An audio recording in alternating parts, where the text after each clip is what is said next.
Hi అండి. Millionaire wife part 70. ఒక luxury hotel గదిలోని అరుణ మరియు తృప్త తమ విజయం పండుగలో జరుపుకుంటూ ఉన్నారు. ఏంటొదినా, మన విజయం పూర్తిగా జరగలేదు. ఇద్దరు పిల్లల్ని పట్టుకుంటే సూరజ్ నీలక్షి జీవితాంతం ఏడుస్తూ ఉండేవాళ్ళు ఇద్దరు. అదే అసలు మజా అని జ్యూస్ తాగుతూ ముఖం ముడుచుకుని అంది అరుణ. తృప్త తలూపింది. లేదు, మనం గెలిపితే ఆలోచించు. వాళ్ళ దగ్గర అసలు ఒక బిడ్డ కూడా లేకపోతే మళ్ళీ పిల్లల గురించి ఆలోచించేవాళ్ళు. కానీ ఇప్పుడు ఒక పాప వాళ్ళ దగ్గర ఉంది, ఇంకొకటి లేదు. ఒకటి గమనిస్తే ఒకటి కనిపిస్తే ఇంకొకటి గుర్తొస్తుంది. వాళ్ళ జీవితం ప్రతిరోజు నరకంలా మారుతుంది. ఆ నీలక్షి అయితే రోజు ఏడుస్తూ సూరజ్ జీవితం పూర్తిగా చెడిపోతుంది.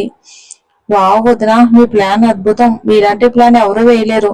నేను ముందే మీతో చేతులు కలుపుంటే నీలక్షి పేరు కూడా ఉండేదే కాదు. నేనైతే మాటలతోనే ఆమెను ఇబ్బంది పెట్టేదాన్ని, కానీ అసలు విలన్ మీరే అని అరుణ నవ్వుతూ అంది. ఒక అమాయక శిశువును తల్లి నుంచి వేరు చేసిన ఇద్దరు మహిళలు గర్వంగా నవ్వుకుంటున్నారు. తమ పని పట్ల ఎలాంటి పశ్చాత్తాపం వారికి లేదు. అరుణ వదిన, పాస్పోర్ట్ తెచ్చావా? అవును వదిన, తెచ్చాను. కానీ ఎందుకు? ఈ పని తర్వాత ఇక్కడే ఉండి పోలీసుల చేతిలో పడతామా? బిడ్డ మన చేతికి వచ్చిన వెంటనే దాన్ని అమ్మేసి లండన్ వెళ్ళిపోదాం. లండనా అని అరుణ కళ్ళల్లో మెరుపు వచ్చింది. అది ముందే చెప్పుంటే కొత్త బట్టలు కొనుక్కొచ్చేదాన్ని. తృప్త ఆమెను కోపంగా చూసింది. ఇలాంటి చిన్న విషయాలు మాట్లాడొద్దు, అక్కడ అన్నీ ఉంటాయి. అంతలోనే డోర్ బెల్ మోగింది. తలుపు తెరిచిన వెంటనే అరుణ, తృప్త ఇద్దరు ఆశ్చర్యపోయారు. ఎదురుగా నకిలీ నర్సులిద్దరు ఒక బుట్టతో నిలబడి ఉన్నారు. వారి రూపం పూర్తిగా మార్చబడింది. ఇక లోపలికి రండి అంటూ అరుణ వారిని లోపలికి ఆహ్వానించి వెంటనే తలుపు మూసేసింది. ఏమైంది? ఎక్కడా పని అయిపోయిందని చెప్పావు కదా? బుట్టలోకి చూస్తూ తృప్త గట్టిగా అడిగింది. మేడం, మేము పనిని పక్కాగా చేశాం, ఎవరికి అనుమానం కూడా రాదు అని ఒక నర్స్ చెప్పి టేబుల్పై ఒక బాక్స్ పెట్టింది. పై భాగంలో ఆహారం పెట్టినట్టుగా ఉండగా లోపల దాచిన భాగంలో వస్త్రాల్లో చుట్టబడిన సూరజ్ చిన్న పాప నిద్రలో ఉంది. అది ఆ అమాయక ముఖాన్ని చూస్తే ఎవరి హృదయమైనా కరిగిపోతుంది. కానీ ఆ క్రూరమైన మహిళలను మాత్రం అది ఒక వ్యాపారం మాత్రమే మేడం.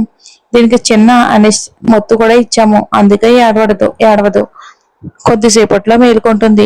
అప్పటి వరకు మీ పని పూర్తి చేసుకోండి అని నర్సు హెచ్చరించింది. సరే, ఎక్కువ ఉపదేశాలు ఇవ్వద్దు. డబ్బు మీ అకౌంట్ లో పడుతుంది. ఇప్పుడు మీరు వెళ్ళండి. ఒక విషయం గుర్తుంచుకోండి, ఆ సూరజ్ చేతికి మాత్రం దొరకండి, లేకపోతే బ్రతకరు అని తృప్త గట్టిగా హెచ్చరించింది. వారు వెళ్ళిపోయిన తర్వాత లోపలికి ఒక కొత్త జంట వచ్చింది. ఒక అబ్బాయి, ఒక అమ్మాయి. చూడడానికి వారు సాధారణ దంపతుల్లా ఉన్నారు. ఏమైంది మేడం అలా చూస్తున్నారు? మేము లోఫర్లా ఉంటేనే పట్టుకుంటారు కదా, అందుకే ఇలా వేషం మార్చాం. మా ఏరియాలో మేమే డాన్లు అని ఆ వ్యక్తి అసలు గొంతుతో అన్నాడు. సరే, ఇక వస్తువు ఎక్కడ అంటూ అతని గదిలో చుట్టూ చూశాడు. అరుణ బుట్ట తెరిచి సూరజ్ పాపని చూపించింది. ఆ అమాయకమైన ముఖాన్ని చూసినా కూడా వారి మనసు కరగలేదు. ఇక మీటింగ్ పూర్తయింది. డబ్బు ట్రాన్స్ఫర్వేషన్ అయిపోయింది. ఆ మహిళ బిడ్డను చేతిలోకి తీసుకుంది. ఏ అనుమానం రాకుండా వారు ఒక సాధారణ కుటుంబంలో నటిస్తూ బయటికి వెళ్ళిపోయారు. ప్లాన్ ప్రకారం అన్ని పూర్తయిన ఆనందంలో అరుణ, తృప్త హోటల్ గది ఖాళీ చేసి ఎయిర్పోర్ట్ కి వెళ్లారు. ఇక హాస్పిటల్లో సూరజ్ పరిగెత్తుకుంటూ నీలక్షి దగ్గరికి చేరాడు. నా బిడ్డ ఎక్కడా? ఆమెకి ఏమైంది? మీరు నాతో ఏదో దాచిపెడుతున్నారు, చెప్పండి, నా బిడ్డ ఎక్కడా అంటూ ఆమె చేతుల్లో ఉన్న ఒక బిడ్డను గట్టిగా పట్టుకుని రెండో బిడ్డ కోసం నీలక్షి ఆర్తనాదంగా అరుస్తుంది. మేడం, దయచేసి మీరు ప్రశాంతంగా ఉండండి, మీ ఆరోగ్యం పాడవుతుంది అని డాక్టర్లు ఆమెను ఎంత సముదాయించడానికో ప్రయత్నించారు. కానీ ఏమాత్రం వినలేదు. 9 నెలలు నా కడుపులోనే మోసాను. 4 రోజులు నా చేతుల మీదే పాలు తాగింది. తల్లి హృదయం తన బిడ్డను వెతుకుతుంది. మీరు నాకు ప్రశాంతంగా ఉండమంటున్నారా అంటూ నీలక్షి ఏడుస్తూ ఆవేదనతో అంది. అంతలో బాధతో నిండిన ముఖంతో ఇక అప్పుడే సూరజ్ లోపలికి వచ్చాడు. నీల, అతని ఒక్క పిలుపుకే ఆమె ఏడుస్తూ అతన్ని చూసింది బాధగా. సూరజ్, మన బిడ్డ ఎక్కడా? ఎందుకు ఎవరు నాకు నిజం చెప్పడం లేదు? మధ్యాహ్నం వరకు బాగానే ఉంది కదా? సూరజ్ ఆమెను గట్టిగా హత్తుకున్నాడు. నీల, మన బిడ్డ బాగుంటుంది, నేను ఆమెకు ఏమీ జరగనివ్వను. అతని గొంతు బరువుగా ఉంది. నాకు అర్థం కావట్లేదు, ఆమె ఎక్కడా లేనట్లేనా అని నీలక్షి ఏడుస్తూ అంది. సూరజ్ నిజం చెప్పడానికి ఇష్టపడకపోయినా ఆమె ఒత్తిడికి లోనే చివరకు నిజం చెప్పాడు. ఆ మాట విన్న వెంటనే నీలక్షి కూలిపోయిన చెట్టులా మంచంపై పడిపోయింది. కొద్దిసేపటికి ఆమెకు స్పృహ వచ్చింది. వెంటనే కన్నీళ్లు ఆగకుండా ప్రవహించాయి. నా సూరజ్, నేను ఏడిస్తే అతను కూలిపోతాడు. తన తన బలాన్ని నేను ఏడవను అని ఆమె మనసులో దృఢంగా నిర్ణయించుకుంది. కానీ తల్లి హృదయాన్ని ఎవరు ఆపగలరు చెప్పండి? సూరజ్ మన బిడ్డ మనల్ని వదిలి ఎక్కడికి వెళ్ళదు. జంటల్లో ఒకరు మరొకరిని వదిలి ఉండలేరు. ఆమె త్వరలో తన అక్క దగ్గరకు వస్తుంది. మీరు నన్ను పట్టించుకోకండి, ముందు ఆమెను వెతకండి అని నీలక్షి ధైర్యంగా చెప్పింది సూరజ్కి. ఆమె ధైర్యం చూసి సూరజ్కి కూడా కొత్త బలం వచ్చింది. కానీ ఒక విషయం, ఆమె తన కుడి చేతిని కుడివైపుకు తాగుతూ ఈ వైపు పాలు మాత్రం ఆమె కోసమే అని చెప్పింది. ఆ మాట విన్న వారంతా ఒక క్షణం ఆశ్చర్యపోయారు. ప్రసవం తర్వాత తల్లి శరీరంలో పాలు ఏర్పడడం మాతృత్వానికి ప్రతీక. బిడ్డ దాన్ని పాలు తాగకపోతే తల్లికి శారీరకంగా కూడా ఇబ్బందులు, నొప్పి వచ్చే అవకాశం ఉంటుంది. నేను నా బిడ్డను సరిగ్గా చూసుకోలేకపోయాను. నేను నిద్రపోయి ఉంటే ఇలా ఉండకపోయి ఉంటే ఇలా జరిగేదే కాదు. ఇది నా శిక్షే అంటూ ఆమె సూరజ్ నుండి వేరైపోయింది. సూరజ్ తన భార్య కళ్ళల్లో ఆ బాధను చూశాడు.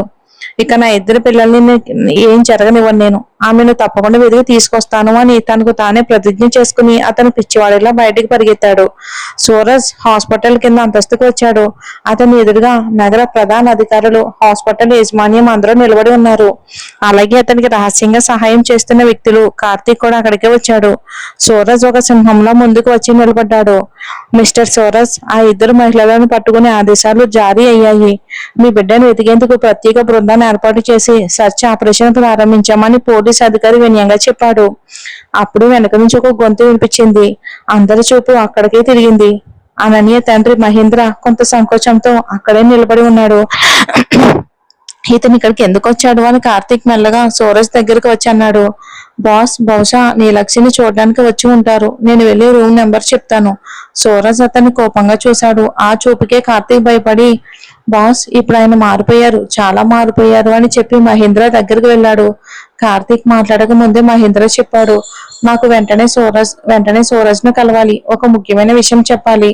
కార్తీక్ అడిగాడు. అయితే మీరు నీలక్షిని చూడడానికి రాలేదా? ఆ దానికోసమే వచ్చాను, కానీ ఇక్కడికి వచ్చాకే బిడ్డ మిస్ అయిందని తెలిసింది. అదే విషయం గురించి సూరజ్ తో మాట్లాడాలి అని మహేంద్ర వేగంగా సూరజ్ దగ్గరకు వచ్చాడు. సూరజ్ బాబు, బిడ్డ మిస్ అయిందని విన్నాను. సూరజ్ బాధతో తన ముఖాన్ని మరోవైపుకు తిప్పుకున్నాడు. అప్పుడు మహేంద్ర మెల్లగా అన్నాడు. నాకు అనిపిస్తుంది బిడ్డ మిస్ కావటం, ఈ ఉదయం జరిగిన ఘటన రెండింటికి ఏదో సంబంధం ఉంది. ఆ మాట విన్న వెంటనే సూరజ్ ఒక్కసారిగా ఆయన వైపుకు తిరిగాడు. ఏమంటున్నారు మీరు? ఏం సంబంధం? మొత్తం నాకు వివరంగా చెప్పండి అంకుల్ అని అతని గొంతు గర్జనలా మారింది. అప్పుడు మహేంద్ర మొత్తం చెప్పడం మొదలు పెట్టాడు. ఈ ఉదయం అరుణ ఎవరితోనో ఫోన్లో మాట్లాడుతుంది. పని త్వరగా పూర్తి చేసి హోటల్కి రండి, మనం అక్కడే ఉంటామని చెప్పింది. కొద్దిసేపటికి ఇంకో కాల్ వచ్చింది. వదిన, మీరు చెప్పినట్లే అన్ని ఏర్పాట్లు అయిపోయాయి అని చెప్పింది. ఆ తర్వాత అరుణ వెంటనే పాస్పోర్ట్ తీసుకుని బట్టలు పెట్టిలో వేయటం మొదలు పెట్టింది. నేను ఏమైంది అని అడిగితే, మీతో ఉండి నాకు సుఖం లేదు, విదేశాలకు వెళ్ళే అవకాశం వచ్చింది, వెళ్తున్నాను అని చెప్పి నా మాట ఏమాత్రం వినలేదు. గత కొన్ని రోజులుగా ఆమె వదిన అంటూ ఎవరితోనో రహస్యంగా గంటల తరబడి ఫోన్లో మాట్లాడుతుంది. నేను అడిగితే నాకేమీ చెప్పకుండా నాతో గొడవ పడింది. కాబట్టి నేను పెద్దగా పట్టించుకోలేదు. కానీ ఇప్పుడు ఆ మాటలు, ఈ ఘటన మధ్య ఏదో సంబంధం ఉందేమో అనిపిస్తుంది. నీలక్షిపై ఉన్న ద్వేషం ఇప్పుడు శత్రుత్వంగా మారి ఉండొచ్చు. ఇందులో ఆమె పాత్ర ఖచ్చితంగా ఉండొచ్చు. సూరజ్ ఆయనను అనుమానంగా చూశాడు. ఇక మహేంద్ర కొనసాగిస్తూ, నువ్వు అనుకున్నట్టు నేను చెప్పడం లేదు. నేను కూడా గతంలో నీలక్షిని బాధ పెట్టాను, కానీ అది అహంకారంతో. ఇప్పుడు నేను చాలా పశ్చాత్తాపంతో ఉన్నాను. అందుకే అరుణను అక్కడికి రానివ్వలేదు.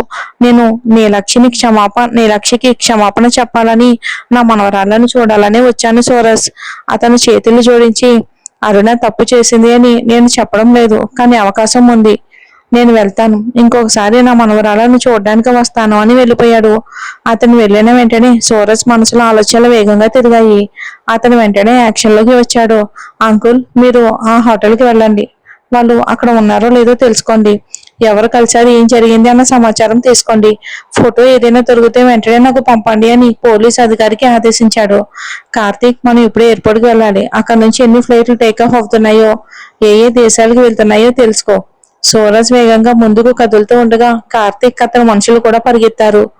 డ్రైవింగ్ సీట్ లో సూరజ్ స్వయంగా కూర్చున్నాడు. కారు గర్జిస్తూ రోడ్డుపై దూసుకెళ్లి పక్కన కూర్చున్న కార్తీక్ అయితే భయంతో కళ్ళు మూసుకున్నాడు. డ్రైవింగ్ స్పీడ్ కి కేవలం 20 నిమిషాల్లోనే వారు గమ్యానికి చేరుకున్నారు. కారు ఒక్కసారిగా బ్రేక్ వేయగానే కార్తీక్ ఊపిరి పీల్చుకున్నాడు. ఇంత వేగంగా వచ్చేసామా? ఈ స్పీడ్ ముందు ఫ్లైట్ కూడా వెనకబడిపోతుంది అని కార్తీక్ రుసరుసలాడాడు. కానీ ముందున్న దృశ్యం చూసి అతను షాక్ అయ్యాడు. ఇక పోలీసులు హోటల్ రిసెప్షన్ లో అరుణ ఫోటో చూపించారు. ఈ మహిళ ఇక్కడికి వచ్చిందా? అవును సార్, మేము ఆమె ఒక లేడీని కలవడానికి వచ్చింది. ఆమె పేరు అని రిసెప్షనిస్ట్ మానిటర్ చూపి చెప్పాడు. తృప్త సార్, అదే పేరుతో రూమ్ బుక్ అయింది. ఇక మార్నింగ్ నుండి ఇప్పటి వరకు సీసీటీవీ ఫుటేజ్ మొత్తం కావాలి. ఎవరు కలిశారు, ఎవరు వెళ్లారు అన్ని డీటెయిల్స్ కావాలి అని అధికారి ఆదేశించాడు. వెంటనే వారు కెమెరా రూమ్ కి వెళ్లారు. స్క్రీన్ పై ఉదయం నుంచి జరిగిన ప్రతి కదలిక క్లియర్ గా కనిపించింది. వాళ్ళని చూసిన వ్యక్తులు, బిడ్డతో బయటకు వెళ్లిన జంట వరకు అన్ని రికార్డ్ అయ్యాయి. పోలీసులు వెంటనే ఫోటోలు తీసి టీం కి అందరికీ పంపించారు. ఇక బయట రోడ్డుపై ఒక భయంకరమైన దృశ్యం కనిపించింది. ఒక కారు మీద భారీ ట్రక్ పడిపోయి ఉంది. కారు పూర్తిగా నలిగిపోయింది. లోపల ఉన్నవారు బతికారా లేదా అన్నది కూడా తెలియదు. పోలీసులు ఇంకా రాలేదు. కేవలం జనం గుంపులుగా చూస్తూ ఉన్నారు. కార్తీక్ అన్నాడు, బాస్, ఇప్పుడు మనం ఎలా వెళ్దాం? ఇది ఒకే దారి, చుట్టూ తిరిగితే లేట్ అవుతుంది. ఇక అప్పటికే వాళ్ళు విదేశాలు చేరిపోతారు. ఇలాంటి టైంలోని యాక్సిడెంట్ జరగాల? ఈడియట్ అని సూరజ్ అరిచాడు. లోపల ఎవరో బతికే ఉండొచ్చు. వెంటనే మనుషులను పంపి సహాయం చేయించు. ఇక హాస్పిటల్లో నీలక్షి గుండెల్లో పాలు జమ కావటంతో అసహనీయంగా నొప్పితో తల్లడిల్లుతుంది. పాపం, ఇప్పటికే ప్రసవ బాధతో అలసిపోయిన ఆమెకు ఇప్పుడు ఈ నొప్పి మరింత బాధ పెంచుతుంది. ఇక నెక్స్ట్ వచ్చే ఎపిసోడ్ లాస్ట్ ఎపిసోడ్ అండి.